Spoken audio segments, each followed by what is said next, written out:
আজকের খেলায় প্রথম গোলের পর মেসিকে কাঁদতে দেখা যায়। ম্যাচের তখন 17 মিনিট। প্রায় 25 গজ দূর থেকে মেসি নেন জোরালো শট এবং ফল হয় গোল। এবারের বিশ্বকাপে মেসি ও আর্জেন্টিনার প্রথম গোল। গোটা দুনিয়ায় আর্জেন্টাইন সমর্থকদের যখন মুখে হাসি, তখন ক্যামেরায় দেখা যায় মেসি কাঁদছেন। এটি কি বিশ্বকাপে নিজের শেষ যাত্রার প্রথম ম্যাচে গোল করার আনন্দ, নাকি অন্য কোনো কারণ রয়েছে?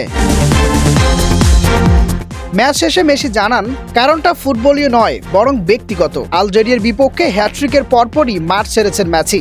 খেলা শেষে মিক্স জোনে তিনি কান্না প্রসঙ্গে বলেন, সত্যি বলতে ফুটবলের সঙ্গে এর কোনো সম্পৃক্ততা নেই। কিছু ব্যক্তিগত কারণে গত কয়েকটা দিন আমার বেশ কঠিন সময় কাটছে।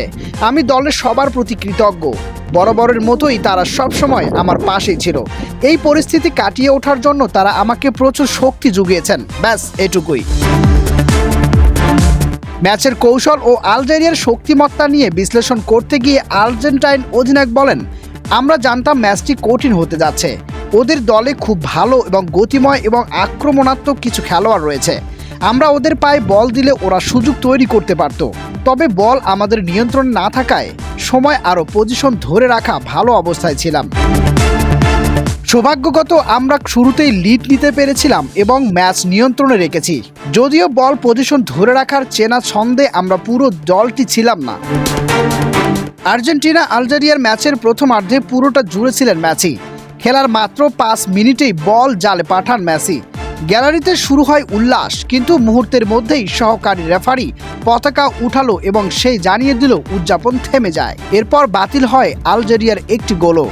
এরপর 17 মিনিটে করেন প্রথম গোল। মেসির মতে প্রথমটা কঠিন ছিল আর্জেন্টিনার জন্য, তবে দ্বিতীয় অর্ধ ছিল অন্যরকম। এটাই খুব স্বাভাবিক। যে কোনো টুর্নামেন্ট, বিশেষ করে বিশ্বকাপের প্রথম ম্যাচগুলো সবসময় কঠিন হয়। গত বিশ্বকাপের অভিজ্ঞতা আমাদের ছিল, আর এবারের বিশ্বকাপে এটা স্পষ্ট যে কেউ কাউকে সহজে ছেড়ে দেবে না।